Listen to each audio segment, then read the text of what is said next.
Salut la compagnie, c'est Jules Melon et aujourd'hui dans Impro Ciné Critique, un peu plus tard que d'habitude parce que voilà, la séance a tardé, en plus il y a eu un retard. Je vais vous parler de ce film tout simplement que j'attendais le plus au cinéma en cette fin d'année, voilà, à chaud, le fameux Dune de Denis Villeneuve, sa vision personnelle de l'œuvre littéraire culte de Frank Herbert sortie en 1965, et deuxième adaptation au cinéma après celle de David Lynch dans les années 80, qui a eu une production assez complexe, disons-le, mais qui a le mérite d'exister, alors que celle d'Alejandro Jodorowsky dans les années 70 restera à jamais fantasmée, notamment à travers un magnifique documentaire, Jodorowsky's Dune, que je vous conseille vivement. Bref, restons sur ce métrage qui nous intéresse ici, avec au casting dans le rôle principal Timothée Chalamet et à ses côtés une ribambelle de stars, hein. Rebecca Ferguson, Oscar Isaac, Josh Brolin, Stellan Skarsgård, Zendaya, David Bautista. Il y a également Charlotte Rampling qui fait une petite apparition, Jason Momoa et Javier Bardem. Voilà, rien que ça.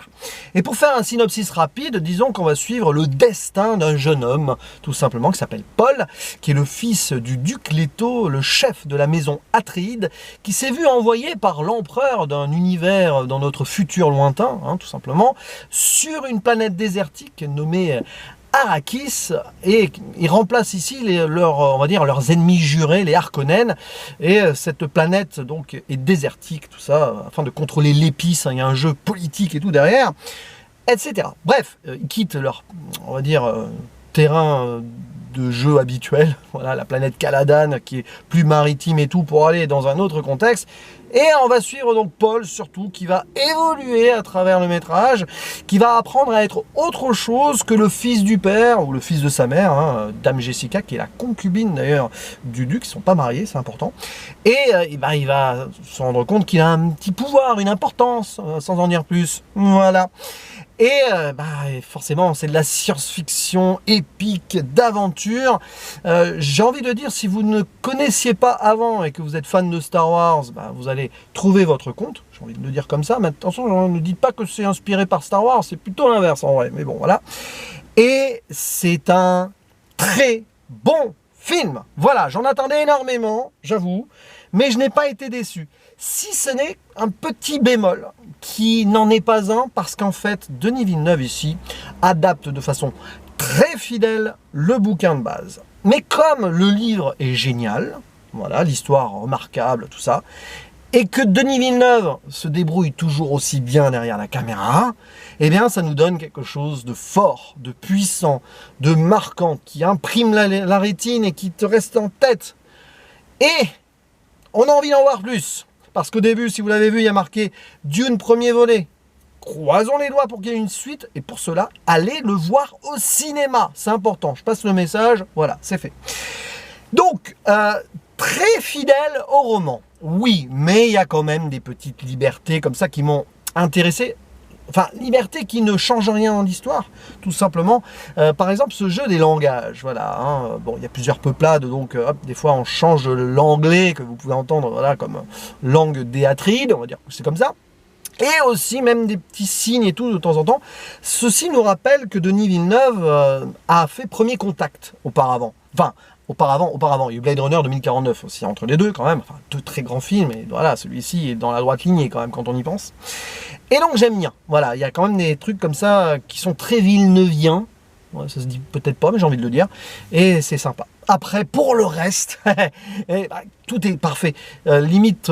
trop beau pour être vrai à certains moments, parce que forcément, alors déjà je vais commencer par la photographie, ce n'est pas Roger Deakins, mais le monsieur qui s'en occupe, un certain Greg Fraser, se débrouille très bien, et ce n'est pas un inconnu, il a bossé notamment sur Rogue One, il va être d'ailleurs sur le Batman de Matt Reeves, et avec tous les décors qu'on peut avoir, les lieux différents, hein, donc de cet univers très riche, la planète Arrakis forcément, lumineuse, désertique, tout ça, au début Caladan, plus aquatique, maritime, je me demande s'ils n'ont pas tourné en Écosse, tant et si bien qu'on entend des cornemuse par moment, et évidemment le monde des Harkonnen, très sombre, même si j'aurais aimé plus de développement, peut-être à voir sur la suite, ou celui de la planète de l'empereur et de ses Sardaukar, voilà, bon, il y a des trucs comme ça, mais alors, il y a des passages assez mystiques, notamment quand il y a, voilà, l'armée de l'empereur s'entraîne et tout, il y a un truc quasi tribal, là, voilà, il y a des choses très fortes là-dessus, qui sont viscérales, vraiment. Donc, sur le plan de la photographie, des décors, des costumes, voilà. Et la musique de Hans Zimmer qui est très bien. Parfois assez proche de celle de Blade Runner 2049 d'ailleurs, on est dans ce style-là de temps en temps. Mais voilà, il y a des tentatives pour colorer un peu chaque peuplade, notamment donc cette cornemuse pour le thème des Atréides, voilà, un peu plus oriental pour Arrakis, etc.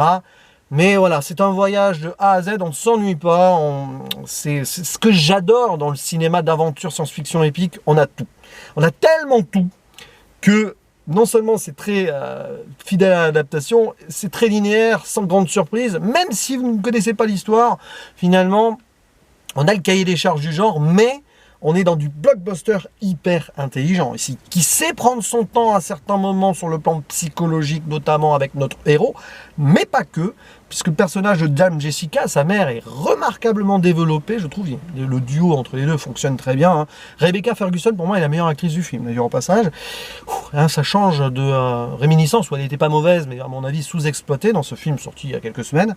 Donc voilà, c'est très bien, voilà, c'est...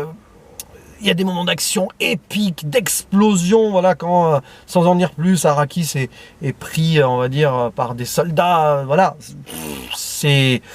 Il y a des choses remarquables et c'est super bien filmé, tout simplement. Donc, il n'y a rien à dire.